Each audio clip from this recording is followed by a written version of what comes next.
स्वागत आहे तुमचं आमच्या पक्षी.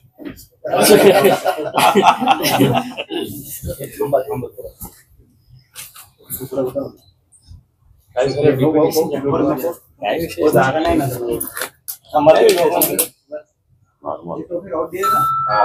मुंडे साहेब सांगितलं का?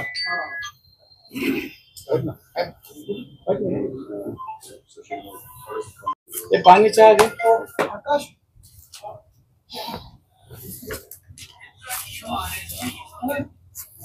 जसं आपण सारे साहेबांकडे गेलो होतो म्हटलं की अंबादास साहेबांकडे जाऊन सगळं पुरावे जे आहेत मंत्री साहेब इतके कॉन्फिडेंट आहे की काही होणार नाही. म्हणजे आता ही बाईट देताना त्यांनी सांगितलं की काही होणार नाही. मलाही असं वाटतं की काही होणार नाही, पण कमीत कमी आपण काही हो न हो आपला आवाज होणार. काय काय विषय नाही. म्हणजे एक तर हे जे 10 एकर जागा ठीक आहे, म्हणजे आता काही त्यांनी लोकांनी माझ्या विरोधात क्रांती चौकला लोकांना पाठवलेले आहे की मी हरिजन शब्दाचा वापर केलेला आहे. या डॉक्युमेंटमध्ये सरकारी डॉक्युमेंटमध्ये ते लिहिलेलं आहे, त्या शब्द लिहिलेला आहे. मी तेच वाचलं. म्हणजे कुठेतरी असा दबाव टाकण्याचा जे प्रयत्न होत आहे. आणि हे आपण जसं म्हटलेले आहे हे स्वस्त जागा अशा मंत्री आणि त्यांच्या परिवारातल्या लोकांना कशा मिळतं की जे जागा जालना रोडची जागा 4,800 प्रति स्क्वेअर फीट 20,000 स्क्वेअर फूट जागा आहे. 15,000 ते 20,000चा रेट आहे त्याच्यावरच 20च्या आसपास. 4,800. आणि दुसरं म्हणजे की हे जे वर्ग 2चा जे एक मोठा रोड सुरू आहे, एक एजंट्स शहरामध्ये फिरत आहे की जे गोरगरीब लोकांकडे वर्ग 2ची जागा आहे त्यांना उचलायचं आणायचं की तुम्हाला इतके पैसे देतो, पण ते मोठा नेत्याकडे घेऊन जायचं पैसे द्यायचं. तर हे सगळं रजिस्ट्रीचे डॉक्युमेंट्स आहे. हे वर्ग 2चं आहे हे सगळं आहे त्याच्यामध्ये. वर्ग 2चाही आहे आणि त्यांचे जे प्रायव्हेट लँड्स आहेत त्याच्याही. दुसरा आपण जेव्हा विधान परिषदेमध्ये आपण बोलणार तर हे MIDCचं जे आहे तर त्यांचा नियम क्रमांक 1 त्यांनी तयार केलेले नियम आहे. नियम क्रमांक 1 हे सांगतं की ऑप्शन प्रमाणेच लँड द्यायला पाहिजे. तर ऑप्शन यांच्यासाठी का करण्यात आलं नाही. आम्ही स्वतः गेलो होतो, सगळं मीडियावाले होते आणि त्यांच्या समोरच आम्ही चर्चा केली आणि त्याने एका अर्थाने मान्यच केले की म्हणजे तो आमच्याकडे प्रेशर होता म्हणून ते. याच्याविषयी मी पत्र दिलं. तुमचं प्रेस झाल्यानंतर माहिती घेतली, मग माझ्या ऑफिसमध्ये त्याचे डिटेल्स काढले. 2 तिथं पार्किंग आहेत. हो, एक 70-80 गाड्याचे 250 गाड्याचे. त्यांनी नाही एक 42,000 स्क्वेअर मीटरची जागा आहे. 42,000 म्हणजे 10 एकरची जागा आहे. तिथे त्यांनी लिहिलेले आहे की 250 ट्रक्स पार्क होतील. मग 10 एकरामध्ये 250 पार्क होणार होती. तर दुसरा जो ट्रक टर्मिनस आहे ते 5 एकरचा आहे. तिथे कमीत कमी 1,200 ट्रक्स पार्क व्हायला पाहिजे. पण त्यांना हे जागा द्यायची होती म्हणून प्रस्ताव तयार करताना त्यांनी असं लिहिलं की त्या जागेमध्ये फक्त 70-80 ट्रक्स पार्क होतील. तर फक्त म्हणजे कन्व्हिनियन्स त्यांनी आपल्या प्रस्तावामध्ये लिहिलेले आहे. 5 एकरमध्ये 70 कसं होईल. तर ते त्यांना एक सोयीस्कर करायचं होतं कि हमारे पास है तो 10 एकड़ का है, उसके अंदर 250 ट्रक्स पार्क हो जाते हैं और इसके अंदर हमारे को 70-80 त्यांनी लिहून त्या प्रस्ताव तसा पाठवले होतो. ते तर चुकीचंच आहे. ते सगळं पहिली गोष्ट असं रिझर्वेशन उचलताच येत नाही. हा, तुम्ही त्याला द्यायचं तर दुसरी जागा द्या, आपल्याला काय घेणार. नाही, पण त्याच्यापेक्षा महत्वाचा मुद्दा हे आहे की आपण वारंवार हे म्हणतो ना की आपण महाराष्ट्रीयन मराठी माणसांनी हे करायचं का नाही, धंदा करायचं का नाही इंडस्ट्रीसाठी. आता आपल्याकडे हे लिस्ट आहे. या लिस्ट प्रमाणे 60 महाराष्ट्रीयन मराठी लोकांनी अर्ज दिले होते की आम्हाला शेंद्रामध्ये जागा. ते ऑलरेडी एक्झिस्टिंग तिथे काम करत आहे, पण ते रेंटेड जागेमध्ये आहे. म्हणजे अशा धन्नासाठी हे इन्व्हर्ट केलेलं आहे. हे त्यांना रितसर दिलेलं होतं की आम्ही जे तुम्हाला रेट असेल ते रेटने आम्ही घ्यायला तयार आहे. हे बाकीचे जे 60 लोक आहे ते महाराष्ट्रीयन मराठी लोक आहे, मग त्यांच्यावर त्यांना का नाही प्राधान्याने देण्यात आलं? शिरसाटांनाच का? हा, शिरसाटांनाच का? तेव्हा हे सगळे दिलेले इमिजिएट याला एक केलं, इमिजिएट लाव आणि मला सगळं काही करून आता निघाले इमिजिएट एक पण कागद एक होता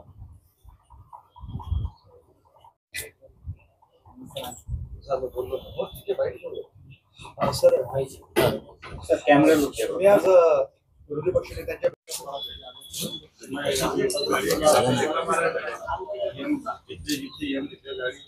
बूम म्हणता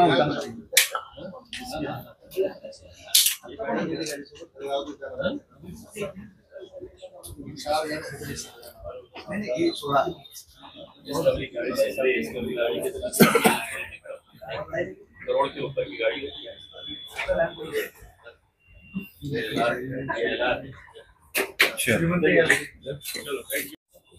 आणि याच्यामध्ये फक्त एक डिपार्टमेंट इन्व्हॉल्व आहे असं नाही आहे. बरोबर आहे.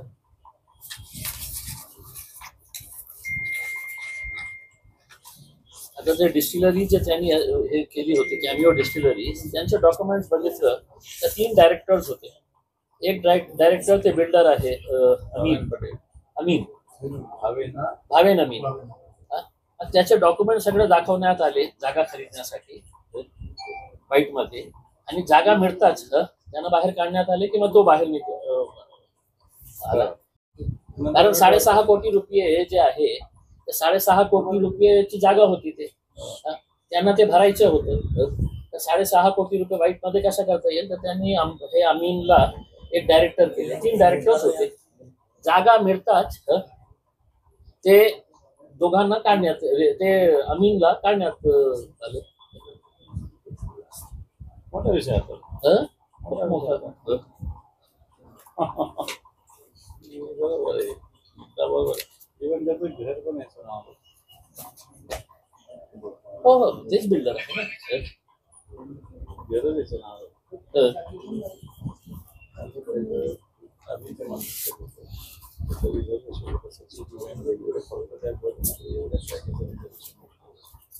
अच्छा.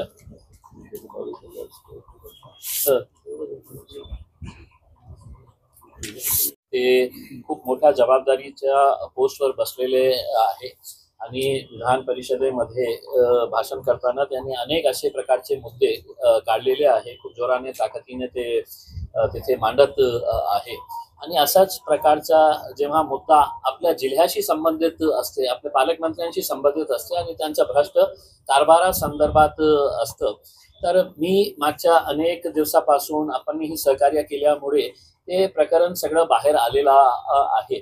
आता त्यांना असं वाटतं की माझा काही कोणीही वाकडा करू शकत नाही, माझ्यावर कसल्याही प्रकारची कारवाई होणार नाही. आणि ते असं मलाही आता वाटू लागले, कारण आतापर्यंत मुख्यमंत्र्यांनी विषच्या संदर्भात कमी एक इन्क्वायरी कमिटी लावायला पाहिजे होती की कलेक्टर ऑफिसच्या कोणकोणत्या अधिकाऱ्यांनी त्यांना मदत केली हे प्रॉपर्टी एक्वायर करण्यासाठी. स्वतःची गाडी नाही, तर आता त्र्यंबकेश्वरमध्ये जी जागा सापडली त्यात जे पार्टनर आहेत त्याच पार्टनरच्या नावावर जे शेतात स्वतः गाडीत फिरतात ती गाडी त्यांच्या नावावर आहे. हे सगळे योगायोग. MH16 1 नंबरची गाडी आहे. 2.5 कोटी रुपयेमध्ये इकडच्या एका मोठा बिल्डर होते, त्यांच्या मुलांनी ते गाडी दुबईहून आणलेली आहे. MH16 आपल्याकडे पाहिजे असेल तर मी आपल्याला फोटो पण पाठवू शकते. ते गाडी आता कुठे आहे? ते गाडी शिरसाट साहेबांच्या गॅरेजमध्ये आहे. आणि ज्या माणूस डिस्कवरी सारखा इतका मोठ्या गाडीमध्ये फिरत आहे, त्यांच्या ॲफिडेव्हिट मध्ये बघितलं आपण तर त्यांच्याकडे कोणती गाडी आहे तर डेक्कनची कोणती एक कार त्यांनी दाखवलेली आहे, ती गाडी त्यांच्याकडे आहे. मग हे जे गाडीमध्ये फिरत आहे हे कोणाची गाडी आहे? तेच ठेकेदार आहे का ज्यांच्याकडून आपण कमिशन घेतात, त्यांची गाडी त्यांच्या नावावर आहे? त्याची एक वेगळी इन्क्वायरी होण्याची आवश्यकता आहे. आणि ज्या माणसाच्या नावावर त्यांनी घेतलेली आहे, ईडीने किंवा जे एजन्सी आहे त्यांनी त्या माणसाला पकडा ज्यांनी विकली आणि त्यांना विचारा की हे गाडी कुणाच्या नावावर होती, याचे पैसे कुणी दिलेले आहे. 2.5 कोटी रुपयाची गाडी MH16 लँड क्रुझर गाडी आहे. ते दुबईहून आणलेली आहे. ते गाडी आत्ताही आपण गेलं आणि शिरसाट साहेबांना सांगा की तुमच्या गॅरेजमध्ये आम्हाला तुमची जे गाडी नावाची एक गाडी आहे छोटीशी, जे तुम्ही अफिडेव्हिट मध्ये ते आम्हाला बघायची आहे, तर तुम्हाला दिसेल की त्यांच्या गॅरेजमध्ये किती सारे गाड्या मोठे मोठे उभे आहेत. हे जे मी गाडीच्या संदर्भात आपण जे प्रश्न विचारलेले आहे, मी आपल्याला गाडीचा नंबर पण दिलेला आहे आणि गाडीचे हे फोटोग्राफ आहे. या गाडीच्या फोटोग्राफवर आपल्याला माहित असेल की एम लिहिलेला आहे, म्हणजे ही गाडी MS-16, म्हणजे एम कुणाला लिहिता येतं, जे मंत्री आहे. आता या माणसाच्या नावावर गाडी असेल आणि शिरसाट साहेबांची ही गाडी नसेल तर या माणसावर इमिजिएट FIR रजिस्टर करायला पाहिजे, कारण ते लोकांची दिशाभूल करून आपल्याला मंत्री दाखवून हे गाडीमध्ये फिरत आहे. ही गाडी 2.5 कोटी रुपयाची आहे. ते दुबईहून आणण्यासाठी टॅक्स ऑलमोस्ट 200% लागतं. आता काय हे की जेव्हा पैसा जास्त होतो ना तर गाडी याच्यासाठी आणतात. दुबईला स्वस्त आहे गाडी, ऑर्डर द्यावी लागते. दुबईला लेफ्ट हँड ड्राईव्ह नाही राहते, त्याची ऑर्डर आधी द्यावी लागते. स्वस्त आहे पण त्याचा 200% टॅक्स भरावा लागतो. तशीच आणली तर 6 महिन्यात वापस पाठवावं लागतं. तुम्ही सांगत होता दुबईवर नाही, हे जे आहे ना, हे कुणाच्या नावावर गाडी आहे आणि हे कुठे थांबलेली आहे, हे मंत्रालयाच्या बंगल्याच्या समोर थांबलेली गाडी उभे आहे. ते आपण बॅकग्राऊंड मध्ये बघू शकता. कुणाच्या नावावर आहे आणि ते मंत्री असेल तर काही नाही, दुसऱ्यांच्या नावावर गाडी घ्यायचं, त्याच्यावर मंत्रीचं स्टिकर लावायचं आणि हे सगळे धंदे सुरू आहे अशा प्रकारचे. गाड्यांचं जे व्हॅल्युएशन केलेलं आहे, मी अंबादास दानवे साहेबांनी सांगितलं 3 कोटी रुपयाचं व्हॅल्युएशन त्यांनी सांगितलेलं आहे. माझ्या माहितीप्रमाणे ते व्हॅल्युएशन त्याचं खूप जास्त होतं. एक गाडीच्या बाबतीत आपण बोलतो 2.5 कोटी रुपयाचे, आणि दुसरे जे गाडी आहे त्याच्या एक गाडी जी आहे 1.5 कोटी रुपयाची गाडी आहे त्याच्याकडे. रेंटेड प्रॉपर्टीमध्ये आपला कारोबार हे करत आहे, इंडस्ट्री चालवत आहे, त्यांना प्राधान्याने द्या, हायकोर्टाचा आदेश होता. त्याच्यानंतर इतके चक्रा मारले त्यांनी.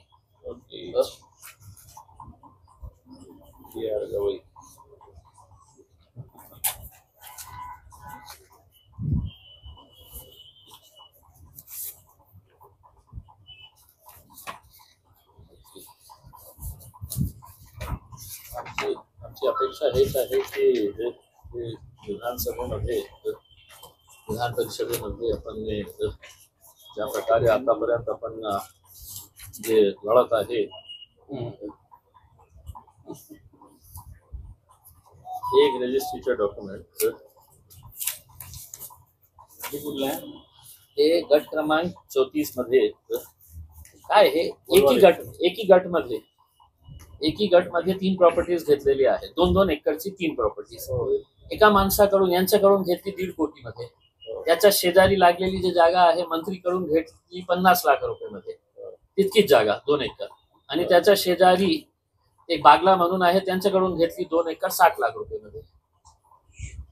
26 कोटी व्यवहार. 26 कोटी व्यवहार.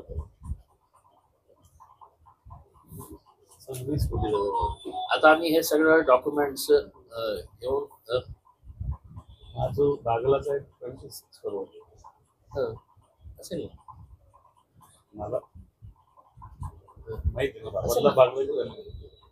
हे स्वाभाविक आहे. जालना रोडला 12,000 स्क्वेअर फीट म्हणजे 5 कोटी रुपये मध्ये.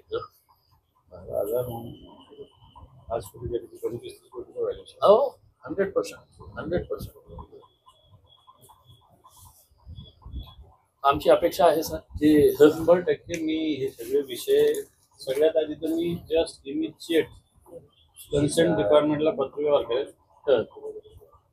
दुसरं आता अधिवेशन पण आहे, कधीपासून आहे? 30 जून. त्याच्यामुळे मी काही प्रश्न वगैरे टाकेल. नाही झालं तर मला काय अनेक वैधानिक अधिकार आहे, मला सगळ्यासाठी कुठं ना कुठं पाठपुरावा करून मीही मुख्यमंत्री साहेबांना आणि राज्यपाल साहेबांना पत्र लिहिलेलं आहे की मला अपॉइंटमेंट या सगळं आपल्याला एक निवेदन देण्यासाठी जाऊ ना आपण. मी पण येतो तर तुम्ही टाइम घ्या ना, मला देणार नाही. तुम्ही मला पत्र द्या, कॉपी द्या, मी पण देतो. चालेल. आपण जाऊ सोबत. हा चालेल, तसं चालेल. कसं चालेल म्हणजे ते खूप हे पण मी आजच पाठवतोय. रात्रीच्या वेळेत आपण पण राज्यपालाकडे जाऊ. हो हो राज्यपालाकडे. हा हा मी आजच आपल्याला पत्र पाठवतो. द्या मला या विषयात भेटायचं आणि त्यांना पत्र पाठवलं आपण मी हो हो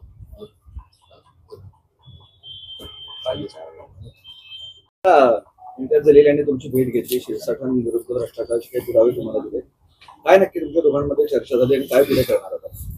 चर्चा झालेली नाही. त्यांनी मला संजय शिरसाट यांच्या वेगवेगळ्या ज्या मालमत्ता आहेत, मालमत्ता कोणी घ्याव्या त्याच्याविषयी काही विरोध असायचं कारण नाही.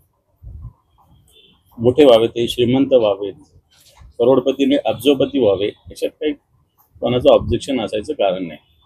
परंतु आपल्याला केस आठवत असेल, एकनाथ खडसे यांना देवेंद्र फडणवीस आणि भारतीय जनता पार्टीनं मंत्रिपदावरून दूर केलं होतं. एक भोसरीची MIDCची जागा होती आणि त्याच्या व्हॅल्युएशनवरून त्यांनी तेवढ्या एका कारणाने दूर केलं होतं.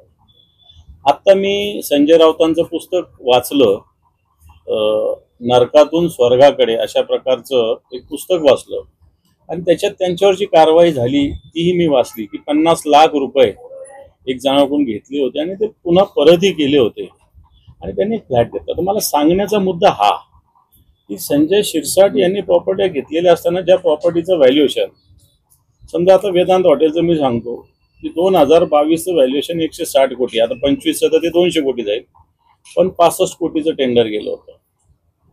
एक आता जी MIDC त्यांनी जागा घेतली याच्यात त्यांच्या मुलगा आणि पत्नी या दोघांच्या नावावर 6.25 कोटीत जागा घेतली त्यांनी. आता 6.25 कोटीत जागा घेतली, त्यांच्या खात्यावर 25 लाख रुपये आहे. 6.25 कोटीत जागा कुठून घेतली हा एक प्रश्न आहे. इम्तियाज जलील साहेबांनी काही जागाचा प्रश्न, संभाजीनगर शहरातल्या काही जागेचा प्रश्न, पण ज्याचं व्हॅल्युएशन जवळपास 50 कोटी रुपये आहे, ते यांना 2-2, 4-4 कोटीत मिळालेले आहे. शेती सगळ्यात महत्वाचं, वर्ग 2 आणि वर्ग 1चा जो घोटाळा झाला संभाजीनगर जिल्ह्यातला, तो त्याच्यातल्या काही जमिनी संजय शिरसाट साहेबांच्या मुलाच्या नावावर ट्रान्सफर झालेल्या आहे. यात गोरगरीब सर्वसामान्य दीनदुबळ्या लोकांसाठी सरकारच्या योजनेच्या अंतर्गत SC ST साठी या जागा राखीव असतात, तीच जागा यांनी घेतलेली आहे. आणखी तर अनेक तिथं तक्रारी त्यांच्याविषयी आहे आणि मला असं वाटतं ज्या पद्धतीनं प्रशासनावर राजकीय शक्तीचा दाब दबाव टाकून अशा पद्धतीने गेलेले. प्रश्न असा आहे की संजय शिरसाट साहेब स्वतः सांगतात मी एक रिक्षा ड्रायव्हर होतो आहे, मी मुंबईत 72व्या मजल्यावर राहतो, संभाजीनगरात मी 22,000 स्क्वेअर फीटच्या घरात राहतो की ज्याच्यात कुत्र्यासाठी 500-500 स्क्वेअर फीटचे 4-5 बेडरूम राखीव आहेत. मग हे सगळं येत असताना आपलं उत्पन्न काय शेती आहे का, काय आपल्या इंडस्ट्री चालू आहेत का, हा एक मुद्दा आहे. आणि मग ED सारख्या यंत्रणा ज्या आहेत त्या काय करतात, त्या झोपलेल्या आहेत का? हे राज्य सरकारचे मुख्यमंत्री भ्रष्टाचारावर सांगतात आमचं सरकार भ्रष्टाचार मुक्त, तुमच्या सरकारमध्येच भ्रष्टाचारी मंत्री आहे. काय देवेंद्र फडणवीस, काय एकनाथजी शिंदे, काय अजितदादा बोलतात. आपण इम्तियाज जलील साहेब माझ्याकडे मुद्दे घेऊन आलेले आहेत. ते मुद्दे असताना मी परिषदेचा विरोधी पक्षनेता आहे, आता मी त्या व्यासपीठावर तर हे मुद्दे मांडणार, परंतु निश्चित राज्य सरकार, राज्यपाल यांच्याकडे सुद्धा मंत्र्यांचे हे विषय मांडावे लागतील. कारण आत्ताच्या घडीला हे सगळं कशामुळे होतंय की राज्य जोर पडून घ्यायचं काम हे करताय. हे तुम्ही पैसे कमवा, तुम्ही शेती करा, इंडस्ट्री चालवा, उत्पन्न कमवा, पण तुम्ही कुठून करताय? जनतेच्या पैसा, राज्याचा पैसा ओरबाडून खाण्याचं काम या मंत्र्यांचं चालू आहे. म्हणून इम्तियाज जलील यांनी जे पेपर्स दिलेले आहेत, हे पेपर्सच्या माध्यमातून मला वाटतं वैधानिक पद्धतीनं सुद्धा हा लढा लढावा लागेल. आणि तो लढा त्यांनी जसे माझ्याकडे पेपर दिले, मी निश्चित त्यांच्या या लढाईला मी सुद्धा त्यांच्यासोबत बोलेल. मी राज्यपालांकडे निश्चित जाऊ या विषय घेऊन. कारण अशा पद्धतीनं आता समजा महसूल, राज्याचं उत्पन्न कमी आहे म्हणतो आपण, मग याच्यावर हे कर लागतो जनतेवर, ते कर लावतोय तुम्ही जनतेवर. तुम्ही उत्पन्न तर कमी करताय, व्हॅल्युएशन कमी करताय. तुमचे महसूलचे अधिकारी झोपलेले का? महसूल मंत्री पण झोपलेले आहे का नुसते? का फक्त पार्टीचं काम करतात? राज्याचा महसूल वाढवला पाहिजे, बघितलं पाहिजे का कमी केला पाहिजे, बघितलं पाहिजे. शिरसाट यांच्या भ्रष्टाचाराविरोधात ही नवी आघाडी म्हणाली लढण्यासाठी, ते त्यांच्या पद्धतीने लढतात, मी माझ्या पद्धतीने लढतो. त्याच्यामुळे याला फार आघाडी करायची जिथं गरज आहे तिथं करायला काहीच हरकत नाही. कारण हा लढा भ्रष्टाचाराविरुद्ध आहे. हा लढा जी मस्ती आहे ना, मस्ती, राजकीय मस्ती त्याच्या विरोधात आहे. श्रीमंत लोक अनेक आहेत, अनेक आहे, परंतु कसं असतं, उथळ पाण्याला खळखळाट फार आपल्याकडे अशी म्हण आहे. तसे संजय क्षीरसागरांचं उथळ पाणी आहे आणि त्याला खळखळाट फार आहे. बरं, एक गाडीचा आता विषय निघाला, असा आरोप तुम्ही पण काही केला होता, डिस्कोटेची गाडी कोणाच्या तरी नावावर आहे बाहेर, मलाही माहिती आहे. त्यांच्याकडे 4-5 गाड्या आहेत, सगळ्या गाड्यांचं व्हॅल्युएशन 3 कोटी रुपये आहे. बरं का, 3 कोटी रुपयाचे 3 कोटी असतं, आहे त्या गाड्या 3 कोटीच्याच आहे. एक गाडी दुबईहून आली. आता इम्तियाजीकडे दुसरी माहिती, माझ्याकडे तर एक भोंडवे नावाचा आमचा बजाज नगरचा म्हणजे त्याच्या नावावरती गाडी आहे. भोंडवेची गाडी यांनी का वापरावी? माझ्याकडे जी माहिती भोंडवे, आता त्यांनी एक ग्रुपवतीची गाडी आहे. सगळे म्हणजे काही दिवसानं कुत्र्यांना सुद्धा त्यांच्या त्या गाड्या राहणार आहे. बाहेर आलं तर इतकं स्पष्ट आहे की कसा MIDCच्या अधिकाऱ्यांनी सगळं नियम डावलून त्यांना ते 5 एकरची प्रॉपर्टी त्यांच्या मुलाच्या नावावर केलेली आहे. सगळं नियम बाजूला ठेवून आता काल आम्ही त्यांच्या अनेक असे प्रॉपर्टीजचे रजिस्टर्ड कॉपीज, रजिस्ट्रीचे कॉपीज जे आहे ते दाखवलेली आहे. त्याच्यामध्ये जे SC समाजासाठी राखीव असलेली वर्ग 2 ची जागा असते, जे गोरगरिबांसाठी असते, गोरगरीब SC समाजासाठी असतं, तेही त्यांच्या मुलांच्या नावाने त्यांनी लाटलेले आहे. आणि ते रजिस्टर करण्यासाठी कशा प्रकारे तहसीलदारवर आणि कलेक्टरवर दबाव टाकण्यात आला होता. आणि इथे ही सगळं नियम डावलून त्या 10 एकरची प्रॉपर्टी त्यांनी आपल्या स्वतःच्या मुलाच्या आणि बायकोच्या नावावर करून घेतलेली आहे. दुसरी म्हणजे जे प्रायव्हेट प्रॉपर्टीज त्यांनी विकत घेतलेली आहे मागच्या 3-4 महिन्यामध्ये. आम्हाला असं वाटत होते की खोके संपलेले असेल, 2022 मध्ये खोके दिले होते, पण असं वाटतं की खोक्यांची संख्या जी आहे दिवसोदिवस वाढत चाललेली आहे, म्हणून हे इतके प्रॉपर्टीज ओपनली ते विकत घेत आहे. म्हणून मी आज अंबादास दानवे साहेबांना सगळे डॉक्युमेंट जे माझ्याकडे आहे, त्यांच्याकडेही खूप सारे डॉक्युमेंट्स असतील, पण अन्यायाच्या विरोधात आणि हे भ्रष्ट कारभाराच्या विरोधात माझ्याकडे जे जे होते मी त्यांच्याकडे आणून दिलेले आहे. आणि त्यांना विनंती केलेली आहे की राज्यपालांकडे जाऊन आपण हे सगळं सविस्तर त्यांना हे दाखवून जे जे आपल्याकडे स्पष्ट पुरावे जे आहे, खूप ऑथेंटिकेटेड पुरावे आहे, त्याच्या उत्तर न देता जे मंत्री साहेब बोलतो की ते वेळा हे त्याला समजतं नाही, त्याला काही नाही, ह्याला काही नाही होणार करते, याच्यातून किती मुजोरी झालेली आहे हे सत्तामध्ये बसलेल्या लोकांचा, की इतकं स्पष्ट पुरावा असून सुद्धा त्यांना कसल्याही प्रकारची भीती वाटत नाही. कारण त्यांना माहित आहे की त्यांचे वरचे जे आहे तेही खाणारे आहे आणि त्यांचे खालचे जे आहे तेही खाणारे आहे, म्हणून इतकं ताकद त्यांची वाढलेली आहे. मी अंबादास दानवे साहेबांना रिक्वेस्ट करायला आलेलो आहे की या लढाईमध्ये आपणही खूप जोरात आवाज उठवलेली आहे आणि पुढेही आपण नेण्यासाठी, कारण ते एक खूप मोठ्या पदावर आहे आणि ते आणि त्यांच्या सोबत जितके पक्ष भ्रष्टाचारच्या विरोधात असतील या लढाईमध्ये सामील होण्याची आवश्यकता आहे. शिवसेनेच्या विरोधात तुम्हा दोघांची युती म्हणावी लढण्यासाठी? नाही, असं नाही आहे. की काय आहे की काही मुद्दे असतात जे आपल्या जिल्ह्याच्या चांगल्या हवं याच्यासाठी असतं, आणि जे पालकमंत्री जिल्ह्याचा पालक नसून ते आता आपल्या परिवाराचे पालकमंत्री झालेले आहे आणि परिवार कल्याण मंत्री ते झालेले आहे. आपल्या समाजाचा जर सोडा, समाजाची ही जमीन त्याने लाटलेली आहे, तर कुठल्याही समाजाचा भला न करता परिवाराचा भला कशा करता येईल अशा प्रकारचे ते त्यांचं जे उद्योग सुरू आहे. आणि असे अनेक वेळ असं झालेले आहे की जेव्हा चांगला मुद्दा असतो तर सर्व पक्ष एकत्र येण्याची आवश्यकता. आमची तर अपेक्षा हे आहे की इव्हन देवेंद्र फडणवीस साहेबांनी हे सांगावे की हो, तुम्ही जे केलेले आहे ते बरोबर आहे, आम्ही तुम्हाला साथ देऊ याच्यामध्ये. आमची अपेक्षा हे आहे की अजितदादांनीही तसा प्रकारचं सांगावा की नाही, तुमच्याकडे पुरावे खूप चांगले आहे, आम्ही कारवाई करू. गप्प जेव्हा बसतं ना तर त्याच्यामध्ये या घाणेरड्या खेळामध्ये तुम्ही पण सामील आहे हे सिद्ध होतं. योगायोग बोलतायत, योगायोग बोलतायत, आरोप